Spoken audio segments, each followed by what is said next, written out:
Gavin Newsom cannot stop trolling President Trump. The California governor's latest dig mocks President Trump's MRI report. In a post on X, Governor Newsom's press account instead made its own version of the results with jabs like "from Dr. Dolittle, chief of peak human performance." The fake physician note also said Newsom's cardiovascular scans are the best ever recorded, and his resting heart rate was so steady the EKG machine asked if he was meditating or just naturally enlightened.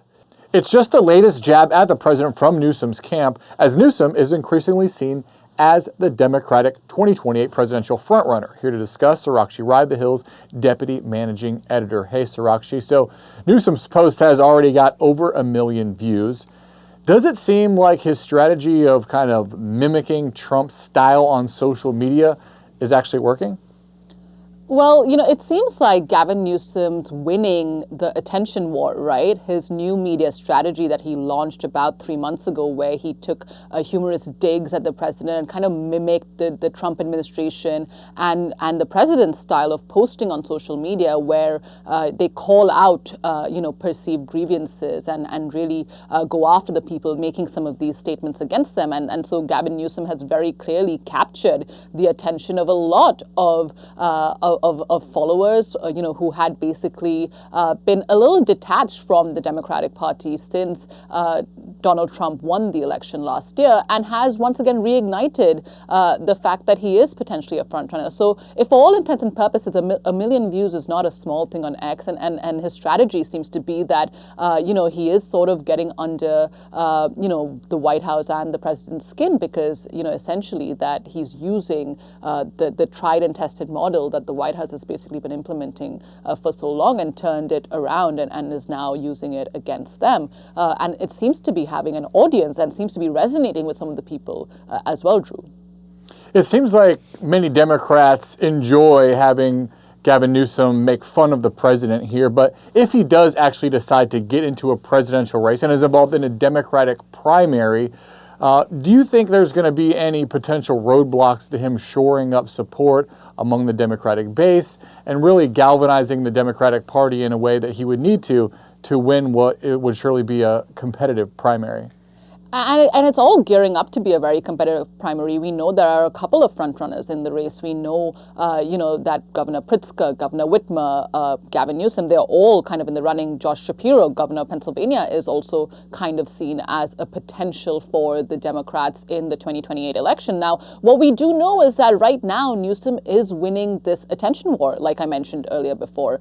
He's got the attention of the public, but does he have mass appeal, or is it still just kind of isolated to California and the online generation of Democratic supporters? Now, that's something that has to be seen. We also have to hear from Newsom what exactly his policies would be and what he would run on, and what he's trying to kind of push to the people of the United States if he was to kind of really put his best foot forward and run for this Democratic primary in 2028. So basically right now, what we do know is that he's winning this attention war. He's garnering the support of a lot of people with his online trolling of the White House and the president, but it's unclear whether he has mass appeal or if, he can win the primary, given that, he is seen as a very coastal candidate, and that's something that is still to be determined.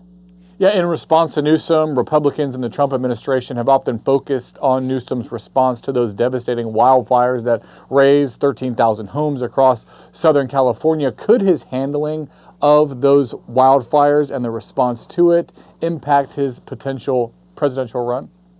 Look, there is a potential for that happening, and it depends on how much the White House and the Republicans and the GOP in general kind of double down on that messaging and that messaging campaign against Newsom. What we do know is that, Newsom has been at the forefront of some of the fighting that the California firemen and women have had to kind of undertake, and some of the rebuilding efforts. We saw him really, be at the forefront of that fight and really be out there and be very, very clear in terms of his disaster management and response. But what is to be questioned is, how much the Californians who are impacted by this issue will kind of resonate with Newsom as a candidate. If they think that he has governed the state of California well in the aftermath of the fires in California, and how the rebuilding efforts are going. And so that's something that will definitely play a role if he decides to run.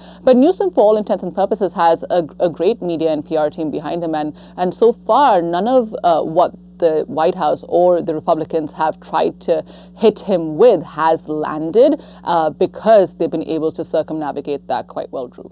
Yeah, the ability to capture attention, such an important part of modern political campaigns, and certainly going to be a big deal heading into the 2028 election, something we will continue to cover here. But for now, we'll leave it at that. Sarakshi Rai, thanks so much.